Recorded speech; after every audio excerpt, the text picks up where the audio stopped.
आप सभी को जय मसीह की। आप सबका स्वागत करते हैं हमारे YouTube चैनल ख्रिस्टवानी चर्च में।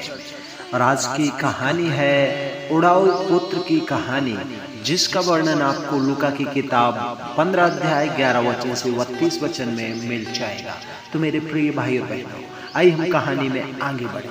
लेकिन कहानी में आगे बढ़ने से पहले यदि आपने हमारे चैनल को सब्सक्राइब नहीं किया तो सब्सक्राइब करें और बेल को दबाना ना भूलें।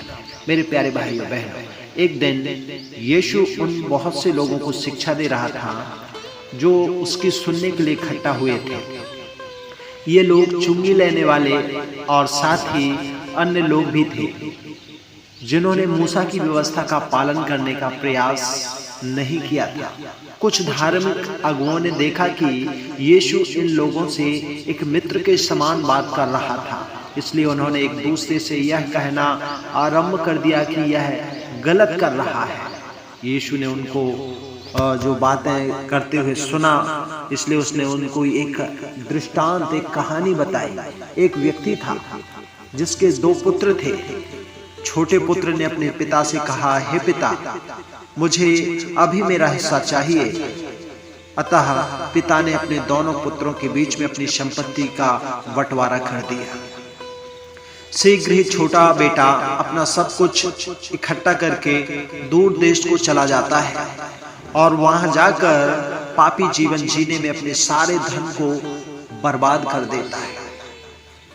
इसके बाद जहां छोटा पुत्र था, उस देश में एक भयंकर अकाल पड़ा और उसके पास खरीदने के लिए धन नहीं था, खाने के लिए अन्न नहीं था। इसलिए उसे जो काम मिला वह था सूअरों को चराने का काम। वह इतना दुखी और भूखा था कि वह सूअरों का भोजन खाना चाहता था। आखिरकार वह सूअरों के साथ भोजन खाना चाहता था, लेकिन नहीं मिला। उस छोटे पुत्र ने बाद में फिर एक निर्णय लिया। खुद से कहा, मैं क्या कर रहा हूं यहाँ? मेरे पिता के सब सेवक नौकर जो हैं, उनके पास खाने के लिए बहुत से अच्छी चीजें हैं, फिर भी मैं यहाँ पर भूखा मर रहा हूँ। मैं अपने पिता के पास फिर लौट जाऊंगा और अपने पिता का एक सेवक बनने के लिए उससे विनती करूंगा कि पिता, मुझे क्षमा कर, माफ कर दे। मैं तेरे बेटा कहलाने के योग्य नहीं हूँ।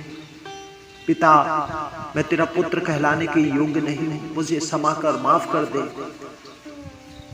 अतः उस छोटे पुत्र ने वापस अपने पिता के घर की ओर जाना प्रारंभ कर दिया।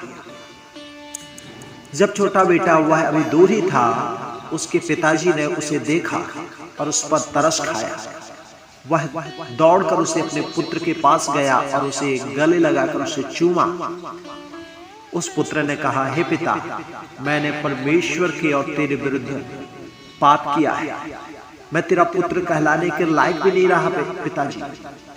परंतु पिता ने अपने एक सेवक से कहा, शीघ्र जाकर सबसे अच्छे वस्त्र लेकर आओ और मेरे पुत्र को पहनाओ, क्योंकि और उसकी अंगूठी में, उसके पैरों में जूते भी पहनाओ। फिर सबसे अच्छा बछड़ा मारो ताकि हम खाएं और उत्सव मनाएं, क्योंकि हमारा जो बेटा था वो मर गया था, परंतु अब वह जिंदा हो गया। वो खो गया था, परंतु अब हमने उसे फिर से पा लिया है। मेरे प्यारे भाई और बहन, इसलिए लोगों ने उत्सव मनाना आरंभ किया।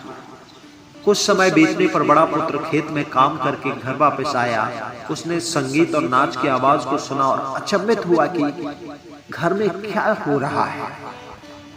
जब बड़े पुत्र को मालूम हुआ कि वे इसलिए उत्सव मना रहे हैं क्योंकि उसका छोटा भाई घर वापस आ गया है, तो वह बहुत क्रोधित हुआ और घर में प्रवेश नहीं करना चाहता था। उसके पिता ने बाहर आकर उससे उसके साथ में उत्सव मनाने का उससे आग्रह किया, परंतु बड़े बेटे ने मना कर दिया। उस बड़े पुत्र ने अपने पिता से कहा, इन सारे वर्षों में मैंने तेरे लिए निष्ठापूर्वक काम किया है, कभी भी तेरी बात को नहीं टाला, परंतु तूने कभी मुझे एक छोटी बकरी भी नहीं दी ताकि मैं अपने मित्रों के साथ दावत कर सकूं। परंतु तेरे इस पुत्र ने तेरे धन को पापी काम करने में बर्बाद कर दिया और अब जब वह आया है तो उसके लिए तू उत्सव मनाने को तूने सबसे अच्छे बछड़े को भी मारा। पिता ने जवाब दिया, हे मेरे पुत्र, तू मेरे साथ है और जो कुछ भी मेरा है वह सब कुछ तेरा है।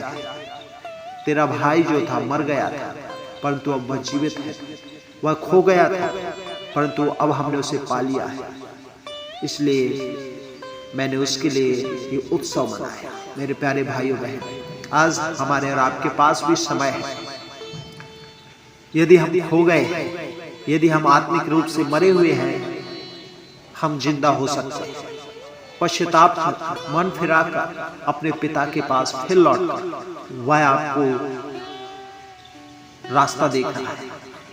प्रकाशित वाक्य 3:20 के अनुसार वह द्वार पर खड़ा है, वह आपकी राह को देख रहा है और कह रहा है कि मेरा बेटा, मेरा बेटी कब लौट के आएगा। और आप जब लौट कर जाएंगे वह आपको गले लगा लेगा, आपसे प्रेम करेगा और आपको उत्तम से उत्तम वस्त्र, उत्तम से उत्तम बछड़ा, उत्तम से उत्तम चीजें, उत्तम से उत्तम अंगूठी पहनाकर जश्न मनाएगा। प्रभु आप सबको आशीष दें। God bless.